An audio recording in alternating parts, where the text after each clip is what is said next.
하나님께서 오늘 우리에게 주는 말씀은 요한복음 4장 21절에서 24절까지의 말씀입니다. 요한복음 4장 21절에서 24절까지의 말씀, 신약성경 148면에 있습니다. 요한복음 4장 21절에서 24절까지의 말씀 제가 봉독하겠습니다. 예수께서 이르시되 여자여 내 말을 믿으라. 이 산에서도 말고 예루살렘에서도 말고 너희가 아버지께 예배할 때가 이르리라. 너희는 알지 못하는 것을 예배하고 우리는 아는 것을 예배하노니 이는 구원이 유대인에게서 남이라. 아버지께 참되게 예배하는 자들은 영과 진리로 예배할 때가 오나니 곧 이때라. 아버지께서는 자기에게 이렇게 예배하는 자들을 찾으시니라. 하나님은 영이시니 예배하는 자가 영과 진리로 예배할지니라. 아멘. 여러분, 우리가 드리는 예배가 많이 변했습니다. 또 지금도 변하고 있는 중입니다. 과거에는 여기 있는 이 강대상이 매우 무겁고 육중한 그리고 또 큽니다. 과거의 강대상들은 그런 나무 강대상이었습니다. 아마 교회 오래 다니신 분들은 그 기억이 나실 거예요. 교회마다 그런 강대상이 있었습니다. 근데 지금은 가볍고 또 작고 자꾸 이제 강대상을 작게 만들어요. 몸을 이렇게 노출시킵니다. 그리고 또 사람들이 볼 수 있도록 투명 크리스탈, 또 뭐 반투명 크리스탈 강대상이 많습니다. 또 과거에는 이렇게 보면 그 강대상 뒤에 대개 진홍색의 커튼, 붉은색도 아니고 검은빛이 이렇게 나는 그쪽에 가까운 아주 진홍색의 이렇게 두툼한 커튼을 주로 많이 쳐놨습니다. 근데 지금은 많은 교회들이 뒤에 밝은 색을 내는 방음벽, 우리 교회도 마찬가지입니다. 얼마 전에 커튼을 걷어내고 방음벽을 이렇게 설치를 해놓고 있습니다. 또 과거에는 뭐 제가 신학교 다닐 때만 해도 그 교회 안에서 예배 시간, 특별히 이제 주일 예배 시간에 뭐 드럼이나 전자기타나 뭐 이런 건 상상도 못했습니다. 그럴 수가 없었어요. 그런데 지금은 다른 때가 아니고 주일 예배 때도 그 드럼, 전자기타 이런 전자악기들을 사용을 해서 함께 CCM을 부르는 것으로 주일 대배를 시작하는 교회들이 적지가 않아요. 이런 변화는 모두가 다 예배의 어떤 활력을 위해서 그렇습니다.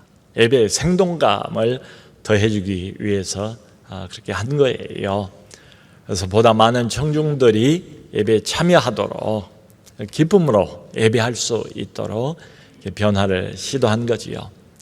저희 남서울은혜 교회는 1부에서 3부까지는 여전히 전통적인 예배를 드리고 있습니다.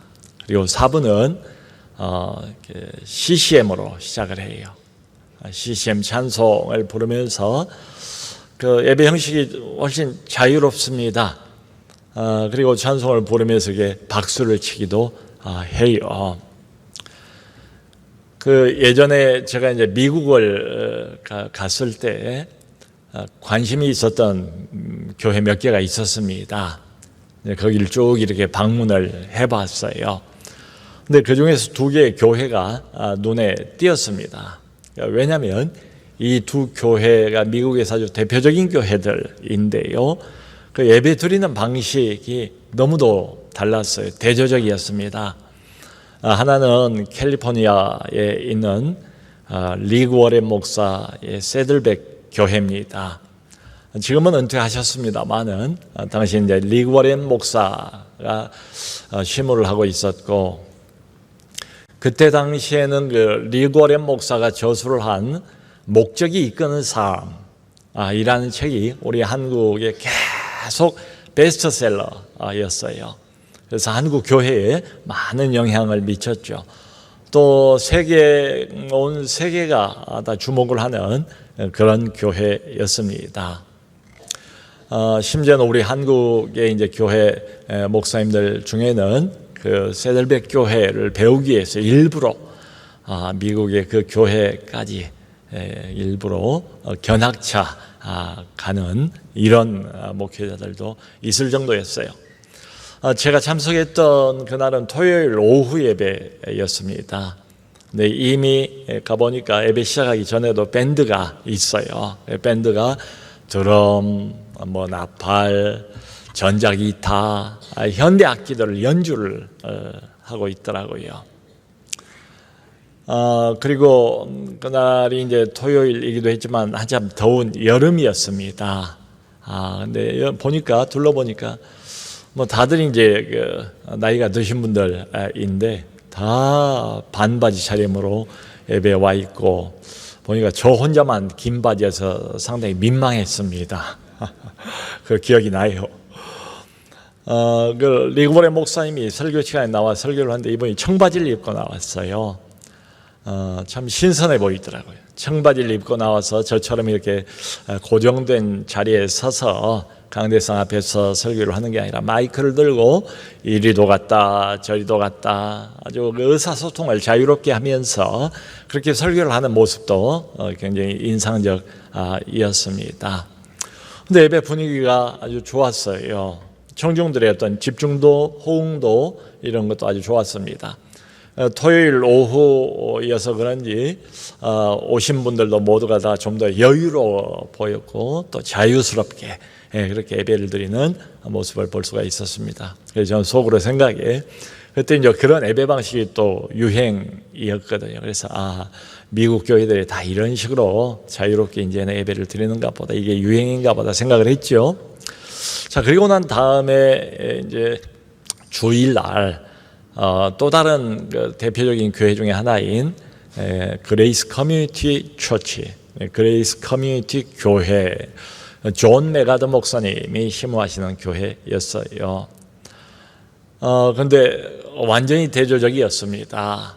우선 복장을 보니까 아주 전통적인 방식 그대로예요. 많은 분들이 정장을 하고 예배 참석을 하고 심지어는 그 어린 아이들까지도 정장을 하고 예배 오고 그 예전 미국 영화 같은 데 보면 이제 그렇게 가족들이 다 옷을 정장 차림을 하고 예배 참석하는 그런 모습, 꼭 그런 모습이 연상이 되더라고요. 예배 시작하기 전에 앉아 있는데 그 전자 음악, 전자 기타 드럼 이런 걸 찾아볼 수도 없었고 예배 처음부터 끝까지 끝날 때까지 그런 전자 음악 악기는 들어볼 수가 없었어요. 대신에 예배 시작하기 전에 바이올린 연주를 하더라고요. 그리고 피아노, 바이올린 피아노 연주를 하는 거예요. 그러니까 많이 다르지요. 그리고는 미리 온 사람들이 조용하게 자리에 앉아서 기도하면서 예배를 준비하는 그런 모습을 보았습니다. 그리고 예배가 시작되자 역시 그 순서에 맞추어서 함께 찬송하고 함께 성경을 읽고 그리고 함께 또 하나님의 말씀 설교를 들었어요. 근데 그 예배도 굉장한 예배 집중도가 있었고 하나님의 임재가 느껴질 정도로 예배 청중들의 호응도가 상당히 높았던 기억이 나요. 자, 성도 여러분, 이 두 가지 형태의 예배 중에서 어떤 것이 더 바람직한 예배일까요? 말씀드린 것처럼 우리 남서울은혜 교회 예배는 1부에서 3부까지는 아주 전통적인 방식으로 예배를 드려요. 그러니까 예배 순서지를 따라서 함께 찬송을 합니다. 함께 신앙 고백을 합니다. 그리고 장로님의 대표 기도가 있습니다. 그리고 설교 말씀을 듣는 순서가 있어요. 근데 사부 예배를 가면 CCM을 처음부터 이렇게 쭉 불러요.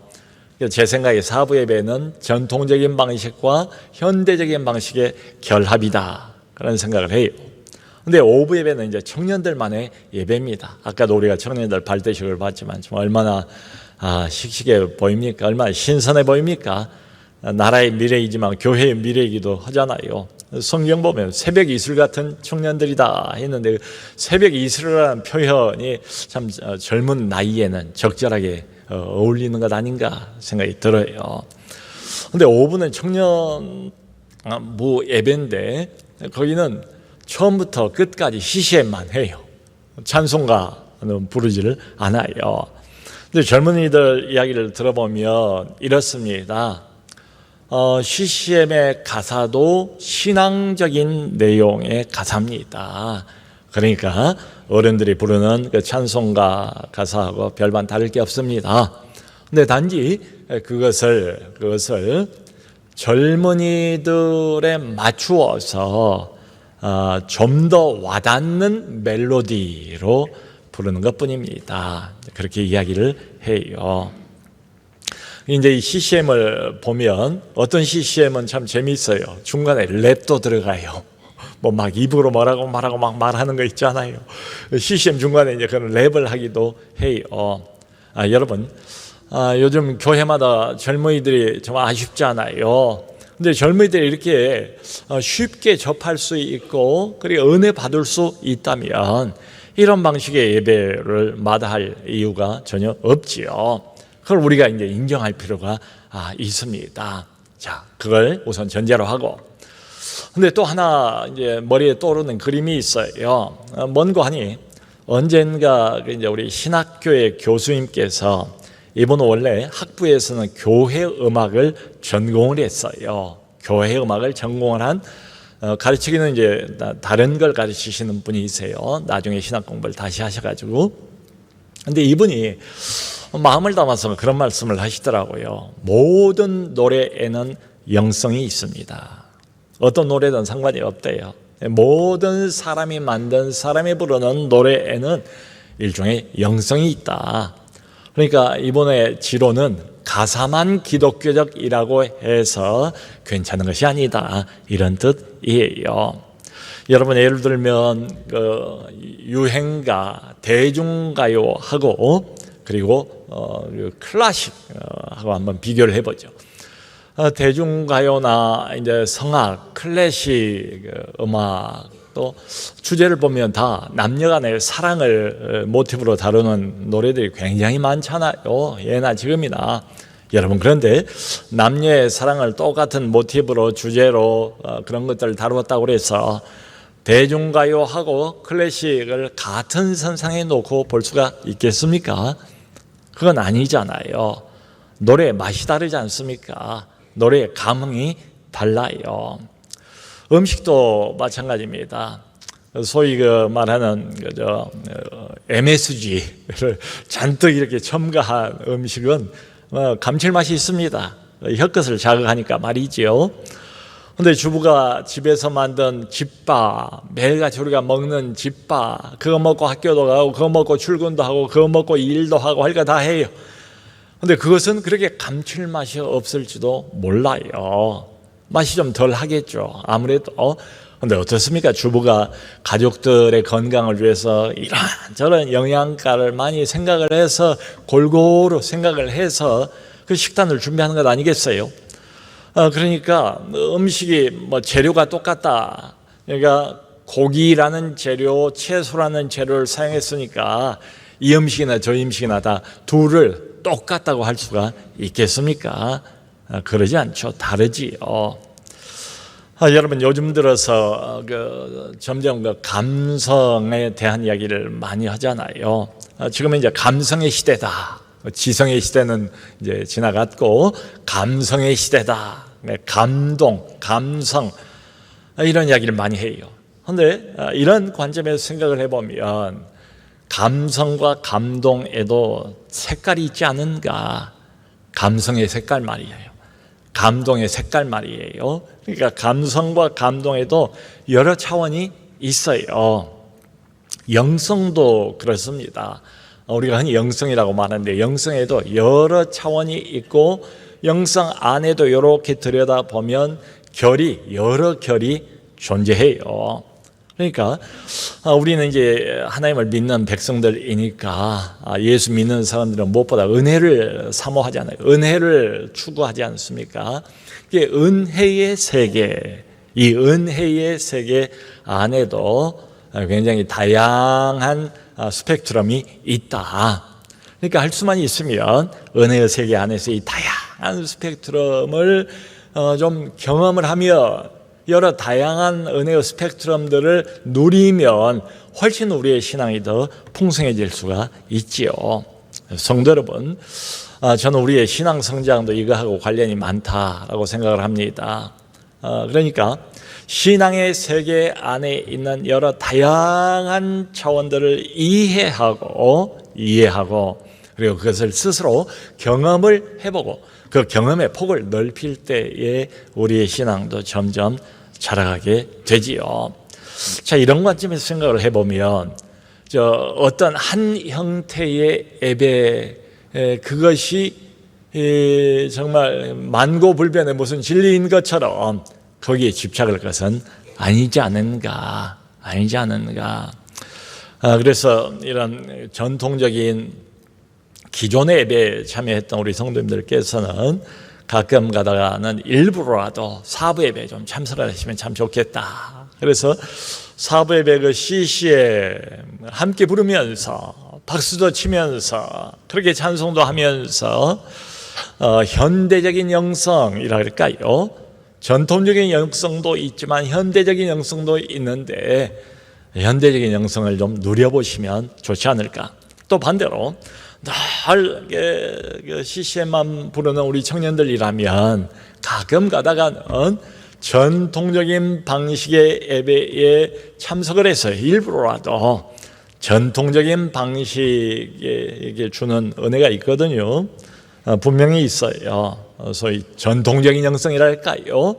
현대적인 감성과 현대적인 영성만이 아니라 전통적인 예배가 주는 감성, 전통적인 영성, 그걸 함께 누려보면 얼마나 좋을까. 제가 생각할 때는 우리 교회에서 이제 기존의 어른들과 청년들이 함께 모이는 유일한 시간, 매주마다 모이는 유일한 시간이 금요 회복 기도회입니다. 금요 기도회에 나오면 제가 함께 박수도 치면서 청년들과 함께 뜨겁게 찬양도 하고 또 때로는 주여 외치고 소리를 내면서 함께 마음껏 부르짖어 기도하기도 합니다. 그런 것들도 경험할 필요가 있어요. 그러니까 이렇게 보면 바람직한 예배는 무엇인가? 정말로 바람직한 예배라는 것은 예배의 본질이 있을 텐데 예배의 본질은 놓치지 않으면서 그러면서도 현대적인 흐름에 민감하고 참여하는 청중들의 필요를 채울 수 있는 그런 예배가 바람직하지 않을까. 자, 그렇다면 저는 이제 말씀을 드리기를 예배의 본질을 놓치지 말아야 된다. 예배의 본질을 놓쳐버리면 이건 곤란하잖아요. 뭐 형식이야 이런 형식도 있고 시대에 맞게 저런 형식으로 바꿀 수도 있지만 예배의 본질이 사라져버린다면 그건 뭐 껍데기만 남은 알맹이는 없는 이런 예배가 될 수도 있으니까 곤란하지요. 자, 그러면 문제는 과연 예배의 본질이란 게 뭘까? 성경이 말하고 있는 우리가 예배를 드린다는 게 얼마나 중요합니까? 일주일에 한 번 드리는 이 예배 때문에 우리 영혼이 살기도 하고 죽기도 하고 어쩌면 많은 사람들이 일주일에 단 한 번 1시간 반 와서 예배 드리는 것으로 자기 영혼을 새롭게 하는데 이 시간이 얼마나 중요한 시간입니까? 예배의 본질을 놓치면 안 되겠죠. 그래서 예배의 본질이 뭔가, 예배의 핵심이 뭔가 하는 문제가 대두될 수밖에 없습니다. 우리가 아까 읽은 그 본문은 사마리아 여자하고 예수님과의 그 대화가 쭉 이어집니다. 지금 몇 차례 보고 있는데요. 그 주제가 오늘은 예배입니다. 예배에 관한 토픽으로 주제가 옮겨져서 여자하고 대화를 하는 거예요. 그게 이제 바로 예배에 관한 내용의 결론이 24절 말씀이에요. 예수님께서 이렇게 말씀하세요. 예배가 뭔가 하면 하나님은 영이시니 예배하는 자가 영과 진리로 예배할지니라. 예배에 관한 본질이에요. 예배에 관한 정의, 이분이 바로 예배의 주인공 아닙니까? 그러니까 이 정의가 맞지요. 이걸 좀 유심히 깊이 있게 들여다볼 필요가 있습니다. 자, 우리 주님의 말씀에 의하면 예배는 뭔가, 먼저 이것을 알아야 된대요. 하나님은 영이시니, 하나님은 영이시래요. 하나님은 영 자체래요. 그러니까 우리 하나님은 영이시기 때문에 일단 하나님은 눈에 보이지 않습니다. 우리 육신의 눈으로 볼 수 있는 분이 아니에요. 여러분, 이것과 비교해서 소위 말하는 우상들, 하나님 아닌 것들, 가짜신들, 짝퉁신들, 거짓신들, 수많은 이 땅의 지구상에 많은 사람들이 지금 섬기고 경배하고 절하고 예배하고 있는 그 우상들은 보세요. 다 눈에 보여요. 그렇잖아요. 그걸 돌로 만들었던, 나무로 만들었던, 쇳덩어리로 만들었던 다 형상을 가지고 있습니다. 왜 이렇게 눈에 보이는 걸로 만들까요, 우상은? 왜냐하면 그래야, 눈에 보여야 확실하니까. 눈에 보여야 좀 더 안심이 되잖아요. 안 보이면 정말 하나님이 있는지 없는지 어떤 하나님인지 우리가 모르잖아요. 근데 딱 형상으로 만들어서 깎아가지고 올려놓으면, 세워놓으면 눈에 보이니까 더 확실하고 안심할 수가 있지요. 또 우리의 육신의 감각인 눈이 좀 자극이 되어야, 그래야 실감이 나요. 실감이 나잖아요. 또 그래야 뭐 우상에게 두 손 모아 싹싹 빌어도 눈에 보이니까 좀 더 효과가 있는 것처럼 느껴지지요. 느낌이 그렇다, 이 말씀입니다. 자, 그런데 또 하나님은 영이시니, 하나님은 영이시기 때문에 어느 장소에 제한받지를 않습니다. 어느 장소나 하나님을 진정으로 예배드리는데 장소가 걸림돌이 되질 않는다, 이런 의미가 포함이 되어 있어요. 오늘 읽은 본문 바로 앞에 이런 대화가 나와요. 예수님이 이런 말씀을 하세요. 그러니까 이 사마리아 사람들, 이 사마리아 여자는 사마리아 사람들을 대표하는 사람 아니겠어요?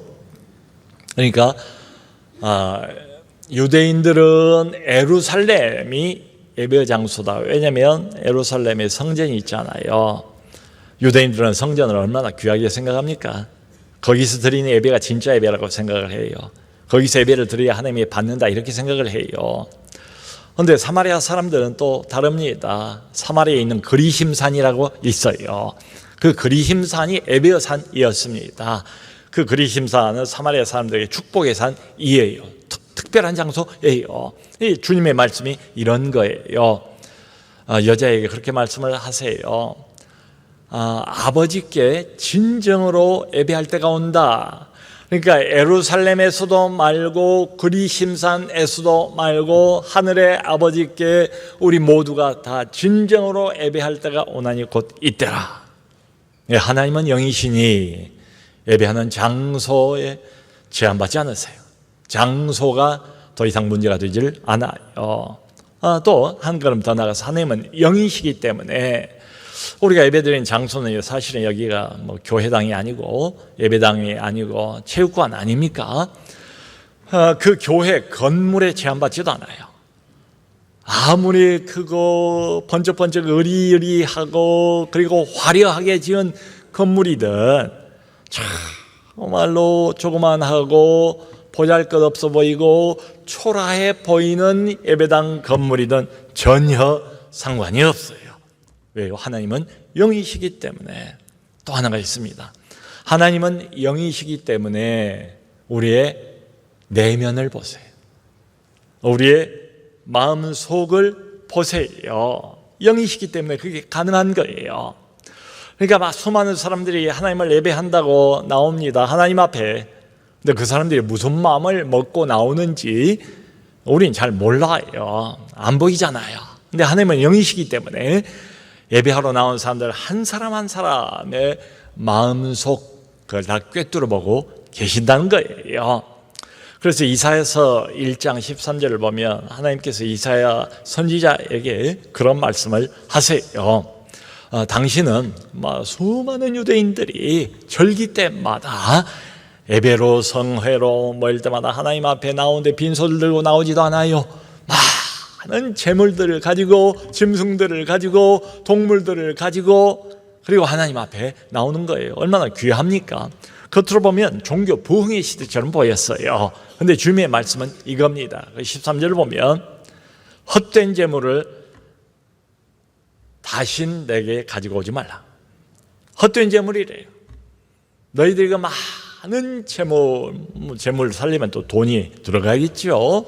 그것도 얼마나 귀한 일이에요. 하나님께 드린다고 많은 재물을 사가지고 왔대요. 근데 다 헛된 재물이래요. 필요 없대요. 안 받겠대요. 그러면서 한 말씀을 더 붙이세요. 너희가 성회와 아울러 악을 행하는 것을 내가 도무지 견디지 못하겠노라. 하나님 앞에 예배합니다. 밖으로 나가서 월화수목금토 어떻게 사는가 그걸 하나님이 보시는 거예요.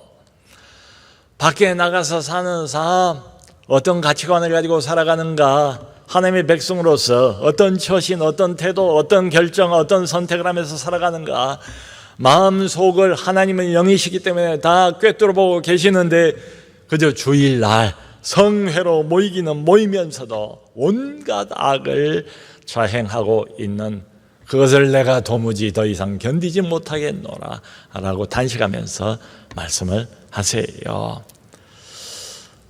성도 여러분, 우리 하나님은 성경을 보면 우리가 이제 흔히 그런 말 하잖아요. 또 많이 듣지 않습니까? 우리의 중심을 보신다. 우리의 마음속을 그분은 보세요.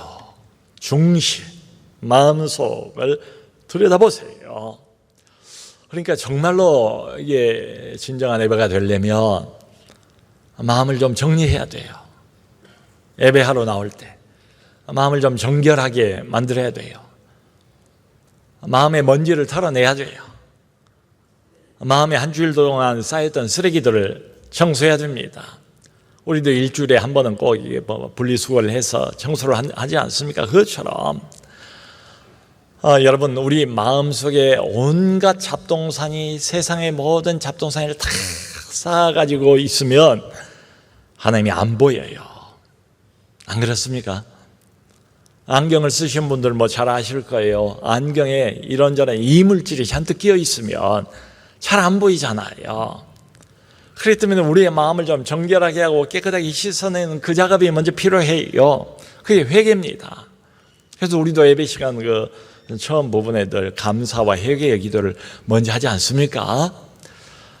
조금 빨리 오시면 좋아요. 한 5분이라도 빨리 와서 여기 자리에 앉아서 하나님을 묵상하면서 일주일을 좀 반성하면서 진심으로 마음을 담아서 하나님 앞에 예수 그리스도의 보혈 그걸 의지하면서 마음을 깨끗하게 비워내는 회개하는 시간, 이게 있으면 얼마나 좋을까. 성도 여러분, 우리가 드리는 예배는 공연은 아니잖아요. 공연 감상은 아니잖아요. 공연 감상이라면 1분 전에 들어가도 상관이 없어요. 근데 예배는 공연이 아니고 예배는 공연에 대한 감상도 아니지 않습니까? 그러니까 예배는 마음을 준비하는 게 절대적으로 필요합니다. 하나님이 그걸 원하세요. 그냥 허겁지겁 시간 맞춰가지고 시간 늦게 예배당에 들어와서 그건 이제 예배를 땜질하는 일종의 종교 행위일 수는 있지만 그게 하나님께서 받으신 진정한 예배라고 보기는 어려울 것 같아요. 그러니까 좀 미리 와서 자리에 앉아서 이렇게 반주에 좀 맞추어서 하나님 앞에 참 묵상도 하고 하나님께 기도도 하고 하면서 은혜 받을 수 있는 마음을 준비하는 것이 아주 필요합니다. 은혜를 위해서 이게 선택이 아니고 필수적이라고 생각을 해요. 필수적이에요. 여러분, 예수님께서 또 이런 말씀을 이어서 하십니다. 하나님은 영이시니 예배하는 자가 영과 진리로 예배할지니라. 영과 진리로 예배해야 한대요. 하나님 앞에 나갈 때, 예배할 때 지금 이 순간입니다. 영과 진리로 예배할 필요가 있다. 자, 하나님은 영이시기 때문에 우리의 육의 차원, 육신의 차원을 가지고는 하나님을 예배할 수가 없어요. 그러니까 우리도 하나님의 영이시기 때문에 우리도 영으로 예배를 해야 돼요. 자, 그렇다면 인간의 영이라는 게 뭘까요? 간단하게 생각을 해보면 다른 게 아니고 사람을 인격이라고 부르지 않습니까? 그 인격의 가장 중심, 그게 영입니다. 우리의 마음의 가장 깊은 속 그 중심, 그게 영이에요. 그러므로 예배를 드릴 때는 전제 조건은 이겁니다. 마음을 담아서 예배를 드릴 필요가 있다. 마음이 담겨진 예배, 성의가 가득한 예배가 필요해요. 근데 가끔 가다가는 몸은 여기 앉아 있지만 우리의 생각은 그야말로 사방팔방으로 우리의 마음은 몸만 있고 마음은 저 멀리 유리방황하는 예배 시간 내내 이런 경우도 있잖아요. 하나님이 원하시는 것은 마음이 담겨진 예배, 정성을 드리는 예배, 마음도 담겨지지도 않고 순서 하나하나에도 집중하지도 않고 별로 관심도 없고 그리고 형식적으로 드리는 그런 예배를 중심을 늘 들여다보시는 하나님께서 받으실 리가 없지요. 또 영과 진리로 예배를 드린다고 그랬는데 진리는 무엇이겠습니까? 진리는 바로 이분입니다. 지금 여자 앞에 서서 예배가 무엇인가, 진정한 예배가 어떤 것인가를 가르쳐주고 계시는 이분이 진리 아니시겠습니까? 성도 여러분, 우리가 하나님 앞에 나갈 때 그냥 나가지 않습니다. 예수 그리스도의 이름을 부르면서 나가지 않습니까? 예수 그리스도의 보혈, 나를 위해서 십자가 위에서 흘리신 그 보혈의 피공로를 힘입어서 살아계신 하나님 앞에 나가는 것 아니겠습니까? 예배하는 것 아니겠습니까? 그러니까 모든 예배에는 진리 자체이신 예수 그리스도가 그 중심에 계세요. 그게 예배입니다. 성도 여러분, 과거의 구약을 보면 사람들이 함부로 자기가 원하는 때 하나님 앞에 예배 못해요. 하나님 앞에 거룩하신 그분 앞에 사람이 그냥 나간다? 그럼 죽습니다. 하나님이 그걸 용납하지 않아요. 그러니까 예배는 전제가 이겁니다. 매우 중요한 전제가 하나님이 부르신 사람들만 예배의 자리에 나올 수 있어요. 아멘. 하나님의 부름을 받은 사람들만 하나님 앞에 나올 수 있고 예배할 수가 있습니다. 그러므로 예배의 자리에 나온 그 사람들은 은혜를 입은 사람들입니다. 하나님의 특권을 받은 사람들이 맞아요. 바로 여기에 앉아있는 우리들입니다. 하나님이 우리를 부르셨어요. 우리를 용서하셨어요. 우리를 예배의 자리로 안내하셨어요. 우리에게 하나님 자신을 경배할 수 있는 전능의 왕 되시고 만유의 주가 되시고 신중의 신이 되시고 창조주이시며 온 세상 만물의 주권자 되시는 살아계신 하나님 앞에 예배할 수 있는 특권을 우리에게 주셨다. 은혜를 우리에게 주셨다. 그러므로 예배한 자들은 은혜를 입은 자들입니다. 아멘. 아멘. 그러므로 은혜를 입은 자답게 예배해야 돼요.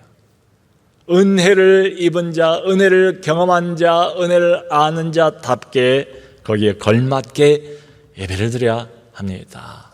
조금 서두르시고 조금 더 일찍 오시고 마음을 조금이라도 기도하면서 회개하면서 준비하시고 은혜 받을 수 있는 그릇이 비어 있어야 거기다가 하나님의 은혜를 담지 않겠습니까? 아직도 세상 것으로 그릇이 가득 주일 아침 예배 자리에 나와 있으면서도 그러면 주고 싶어도 줄 수가 없잖아요. 우리의 마음을 좀 비우고 은혜 받을 준비를 하고 마음을 담아서 하나님께 예배 드리고 그리고 모든 영광을 하나님께 돌리고 영혼을 회복하는 우리 모두가 될 수 있기를 주 예수 그리스도의 이름으로 축원합니다.